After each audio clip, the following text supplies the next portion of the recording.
Hey there, friends. Take a second and just look around you. What do you see? Who do you see? Our surroundings, the people we spend time with, they all have an impact on us even if we don't realize it. Sometimes that impact is positive, lifting us up and making us feel good. Other times, not so much. We're going to talk about something kind of tricky today: energy vampires. Now, before you picture capes and fangs, hold your horses. We're talking about people who, well, kind of drain your energy. They leave you feeling tired, negative, and just plain worn out. We've all got our own energy, right? It's that spark in us that helps us get through the day, face challenges, and enjoy the good times.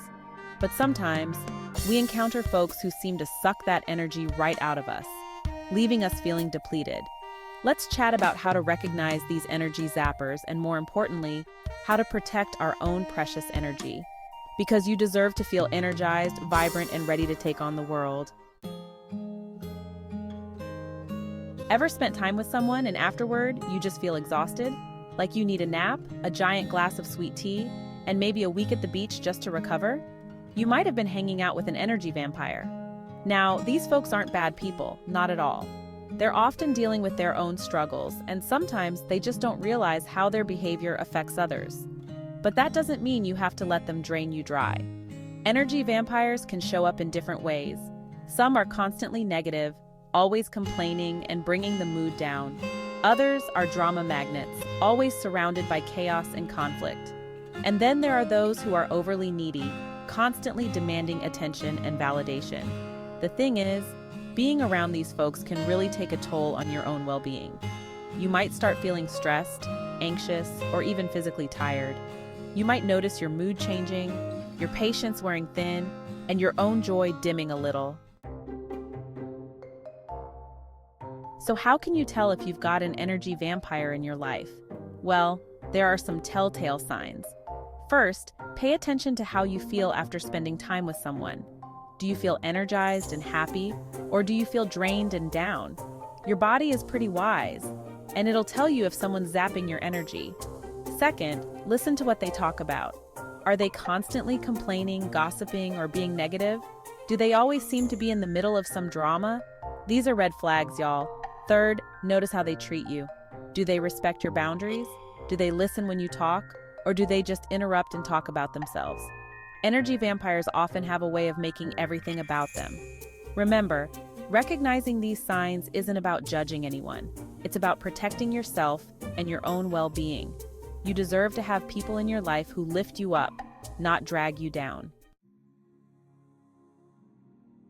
Now, I know what you're thinking, Brene. You're not suggesting I go full-on vampire hunter and drive a stake through my coworker's heart, are you? Hold your horses, darling. We're gonna handle this with a little more grace and a lot less garlic. Setting boundaries is key when it comes to dealing with energy vampires. And no, that doesn't make you a bad person. Think of it like this. You wouldn't let someone walk into your house and eat all your pecan pie without offering you a slice, right? Well, your energy is just as precious as that pie, and you get to decide who gets a piece of it. Start by setting some limits on your time with these folks. Maybe you can't avoid them altogether, and that's okay. But you can control how long you interact with them. Keep conversations short and sweet, and politely excuse yourself when you've had enough. Section 5. Recharging your own batteries. Dealing with energy vampires can be downright exhausting, can't it? That's why it's so important to take care of your own energy and recharge those batteries.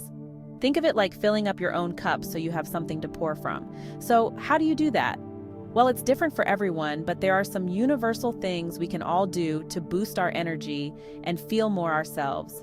For me, it's all about spending time in nature, taking long walks, and listening to the birds sing. There's something so grounding and peaceful about being outdoors.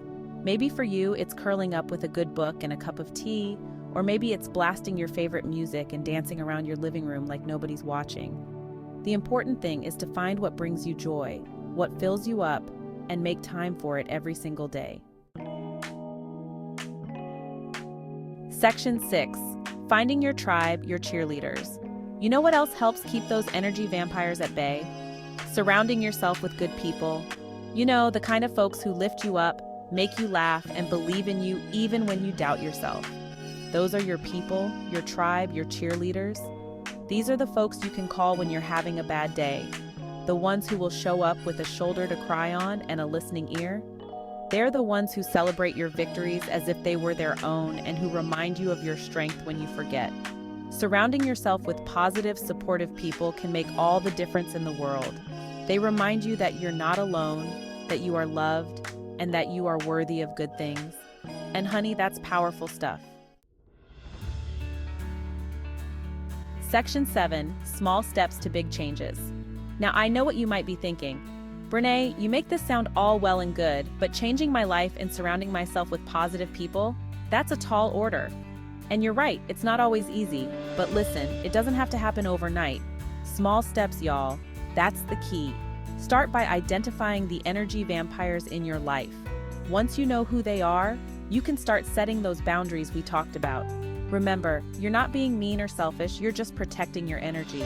Then, start making time for the things that bring you joy, the things that fill your cup. Even if it's just for 15 minutes a day, make time for yourself. You deserve it. And finally, start seeking out those positive, supportive people. Join a club, take a class, volunteer your time. You never know where you'll meet your people. Section 8, the power of saying no. You know what's a game changer when it comes to protecting your energy? 2 little letters, N-O. That's right, learning to say no is like giving yourself a superpower. For so long, many of us, especially us women, are conditioned to be people pleasers. We say yes to everything, even when it means sacrificing our own needs and well-being. But here's the thing, you are not obligated to say yes to everything. You have the right to say no to protect your time, your energy, and your sanity. Now, I'm not saying you have to go around saying no to every request or invitation that comes your way, but I am saying be mindful. Listen to your gut. If something doesn't feel right, if it drains your energy just thinking about it, then it's okay to politely decline. Section 9. Investing in yourself, honey. Listen, you are your most valuable asset. You are worthy of love, joy, and abundance. And that means investing in yourself, both physically and emotionally. Think of it like this. You wouldn't let your car run on empty, would you? Well, your body and mind deserve the same care and attention. Investing in yourself can look like different things for different people. Maybe it's eating healthy, nourishing foods that fuel your body. Maybe it's moving your body in ways that feel good, whether that's dancing, hiking, or just taking a walk around the block. Maybe it's taking time for quiet reflection, for journaling, meditating, or simply sitting in stillness and connecting with your breath. Or maybe it's pursuing your passions, learning new skills, or finally writing that book that's been brewing in your heart. Section 10, sharing the good vibes. Here's a little secret. When you take care of yourself, when you fill your own cup, it becomes easier to share your light with others. And honey, the world needs your light now more than ever. So go on, spread those good vibes. Smile at a stranger, offer a helping hand, leave a kind note for your barista. These small acts of kindness might seem insignificant, but trust me, they have a ripple effect. When you choose to focus on the positive, when you choose to lift others up, you not only make the world a brighter place, but you also attract more positivity into your own life. It's like a beautiful, self-fulfilling prophecy. Section 11. Now go on, spread your light. Well, friends, it's been real good chatting with you today. Remember, you are worthy of love, joy, and abundance. Protect your energy, set those boundaries, and don't be afraid to shine your light. The world needs what you have to offer. And hey, if you enjoyed this little chat, I'd love to hear from you. Leave me a comment below and tell me what resonated with you. And don't forget to subscribe and share this video with your friends. Let's spread the good vibes far and wide.